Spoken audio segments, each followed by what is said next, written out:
The Amazing Spider-Man 2 is the sequel to the rebooted Spider-Man franchise by Sony Pictures. The film stars Andrew Garfield as Spider-Man, Emma Stone as Gwen Stacy, Jamie Foxx as Electro, and Dane DeHaan as Harry Osborn. Tom, what did you think of the film? I was a big fan of it. Obviously, I had my trepidations going into the film, but I think that a lot of people may have felt it was rushed, probably you included. But I feel that a lot of the scenes counted. There was so much chemistry between the characters, between Peter and Gwen, Harry and Peter, Harry and Electro, that even though maybe they didn't have so much screen time together because they had to pack so much action in, which was beautiful, by the way. Spidey's never looked better.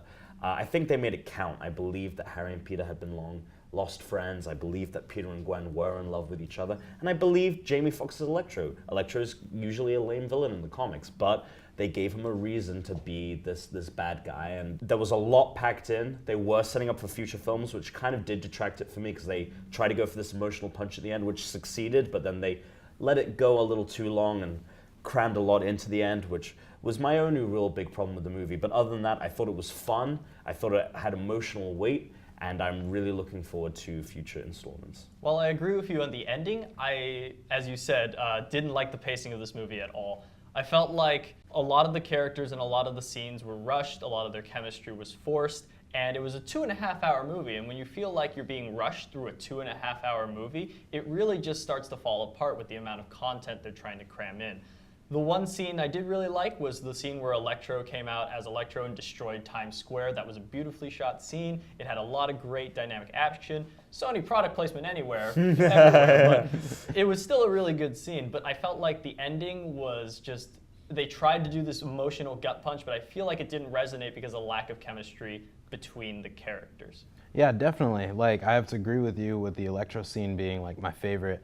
I just wasn't able to fully invest in like other scenes because I saw how fast they were going with it. So it didn't make me feel like those scenes were even as important. Like with the ending, like it's so sad. And then right after that, then we have like, oh, Spidey's gone for like 6 months or something. And then, oh wait, now he's back. So it's like everything's fine. And I'm just sitting there like, wait, so did that really matter? Because I felt like some scenes mattered and I felt like they were trying to say that other scenes didn't. I didn't really like that at all. You guys talk a lot about pacing, and I feel like the only scene and character that was rushed was Green Goblin. I could have done with more Harry Osborn becoming the Green Goblin. I really wish that they used Chris Cooper more because he's a great actor, and to be relegated to only one scene is such a bummer. But I was fully invested emotionally in this movie. I don't think I've been more emotionally invested in a Spider-Man movie since 2002. Like Tom said, Spidey's never looked better. All the fight scenes were really great. I highly recommend seeing it in IMAX because that just makes it so much better. And, I just had fun watching this movie. It felt like a comic book on screen. Absolutely. And that's not a detractor. That shouldn't be a detractor for a film.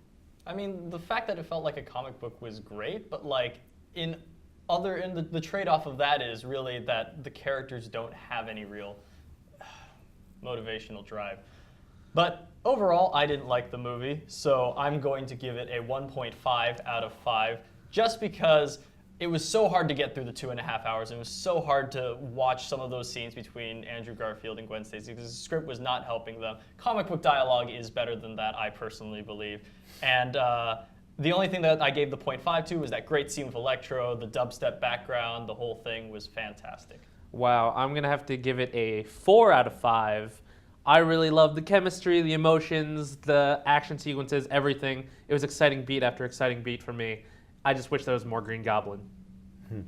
Yeah, 4.5. The only detractor being, I can see where the rushing is. I can see where it is. It wasn't a problem for me. I had too much fun watching this movie. So yeah, 4 out of 5. And as much as like I didn't like it, I'd give it a 2.5 because I really saw a lot of flaws with the movie, but I'm still excited for the other films and see how they do those. So for more on The Amazing Spider-Man 2, you can go to pretentiousfilmmajors.com, like us on Facebook, follow us on Twitter, follow us on Instagram, and of course, leave a comment below.